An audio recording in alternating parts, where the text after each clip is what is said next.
Welcome to The Right Idea, where we discuss the people, policy, and politics that move Texas. I'm your host, Derek Cohen, Chief Policy and Research Officer here at TPPF, and today I'm joined by Kate Bierly. Kate, welcome to the show. Thank you, Derek. It's about time. I was going to say, we saved the best for most recent. I can say that at least. Kate, one of the things that we've been doing here since we returned from RPT in Houston is we took all these interviews and we cut them up and we're kind of stitching them together with the subject matter area experts, really to kind of hit the different items in these different broad sweeping areas that people are now discussing here in the state. And so wanted to have you on so we could actually talk about some of the education stuff, because we did have a lot of discussions about education. So by way of background, I think I should say that you are the campaign director of Next Generation Texas. You're a former Division I varsity athlete. You have 3 degrees. My goodness, I thought I was over-credentialed. Something we'll talk about here.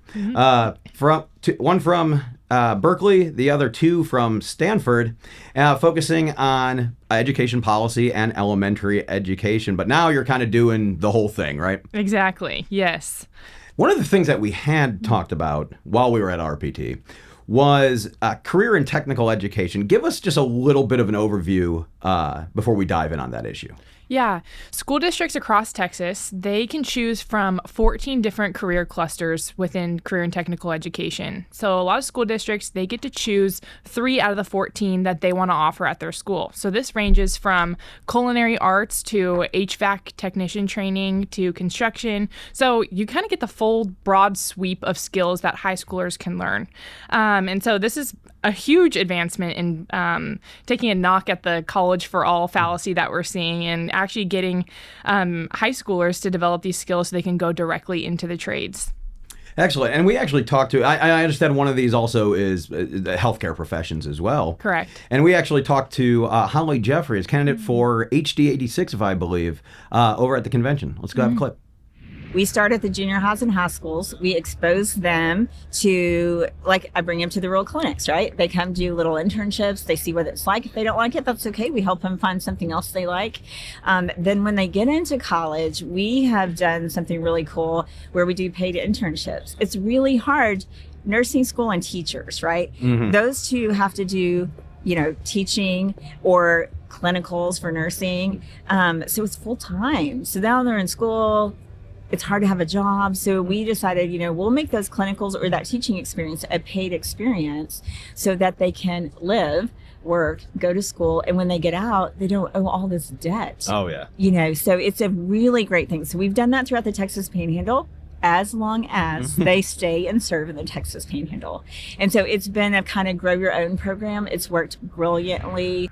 And so Ms. Jeffries, I believe, is reading that into, because I asked her about being the dean of the School of Health Sciences at West Texas A&M. Mm-hmm.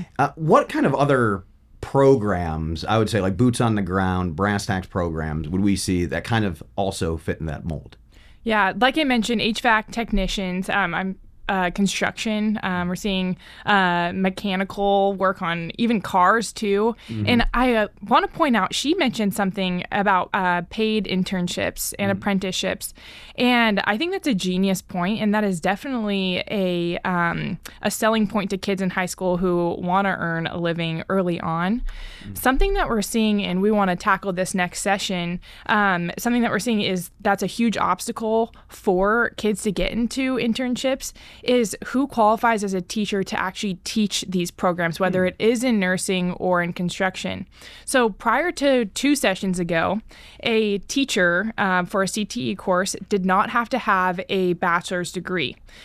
For example, a construction worker of 20 plus years of experience could actually go into a classroom and teach their craft because they are the expert on it. They've been doing that craft for 20 plus years. Now, there was a change in the definition of who qualifies as a teacher for these CTE courses, and now it requires them to have a bachelor's degree. So while for some trades this may be a good idea, for all of them it's not a good idea, because that kind of put a halt to who can go in and teach these classrooms. So these apprenticeships are no longer forming at a sweeping rate as we've seen in the past. So we'd like to see for those trades where you don't need a bachelor's degree to loosen that requirement to have a bachelor's degree. So let me see if I get this correct. You are saying that we require a teacher to have a bachelor's degree in order to offer an apprenticeship for a trade that doesn't require a bachelor's degree. That is exactly correct. For the CTE courses, yes. Well, we can unpack that one some other time. But it's interesting because I'm sitting here talking to you, someone who has 3 degrees from 2 elite institutions, mediocre state though some would say. True. Why do we have this focus on, or I would say on this college for all thing, and why are some people, I think, starting to rebel against that idea? Yeah.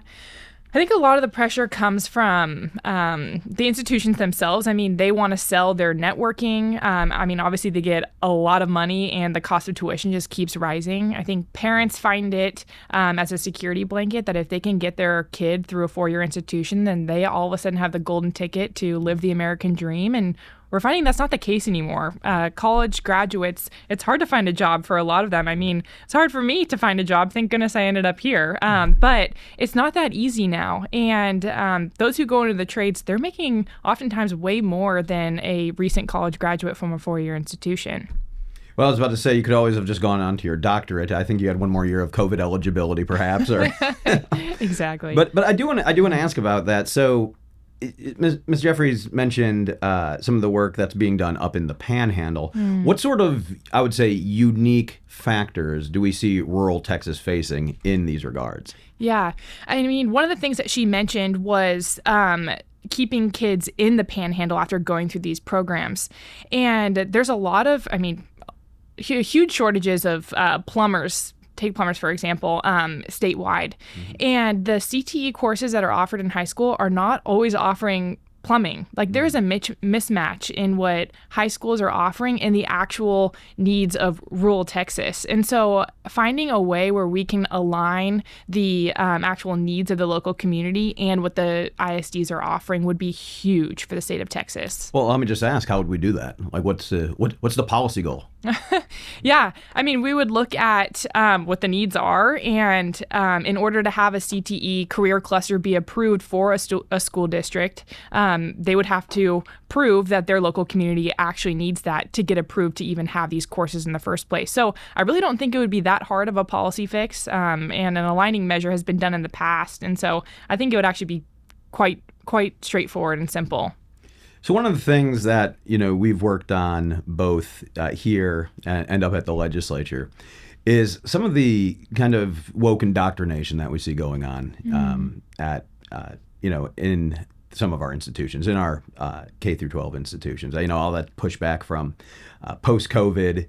I don't think you can watch an episode of Mandy's podcast without hearing it mentioned at least once.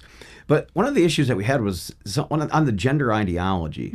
So you actually were trained in your education to basically teach younger children, to teach elementary age children. Correct. What kind of things were you seeing within the actual teaching colleges that perhaps misaligned at the very least with the values of Texas? Yeah.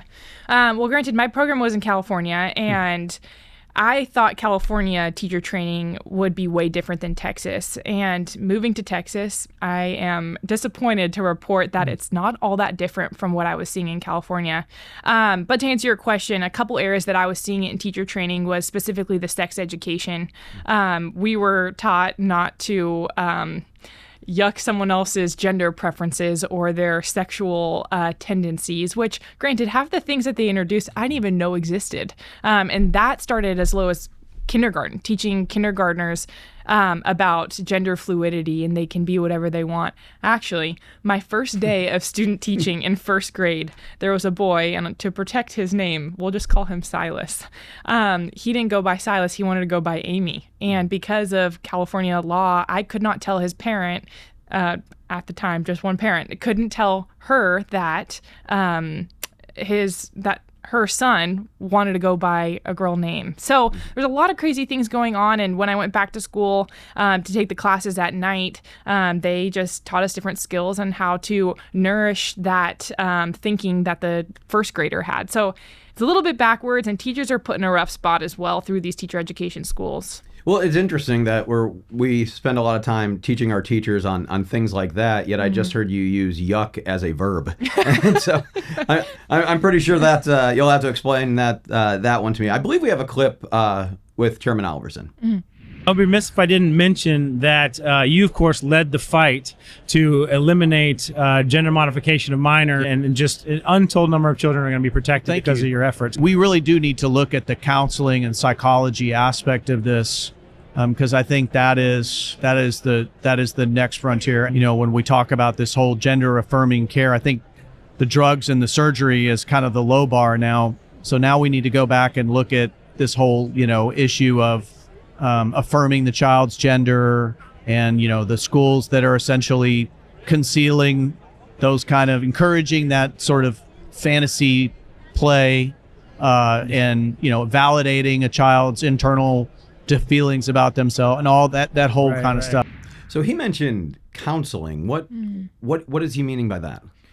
Yeah, I think what he may be talking about in certain school settings is these teachers have a lot of they wear a lot of different hats, and one of the hats that they have is being a counselor to their kids. And in these schools of education, these teachers are taught to affirm their students' fantasies, and one of the biggest things that we see is through gender ideology. There's plenty of classes around Texas, teacher training programs that talk about gender ideology, which is crazy to think about. It's nonsense. And I guess the thing that kind of raises is that if the parent's not having part of this, or to your experience, not even afforded, or is deliberately kept from having any knowledge of this, how are they supposed to help their child? Yeah, exactly. And when a school starts keeping things from the parent, that raises huge red flags. That should never be happening. And so thankfully with school choice, hopefully we'll see these problems escape. Well, that's a great segue. You mentioned school choice. One of the individuals that we talked to when we were at RPT was Chairman Buckley, obviously one of the champions of that legislative battle last session. We talked to him about something differently, though. We talked to him about cell phones in schools. Let's go to the clip.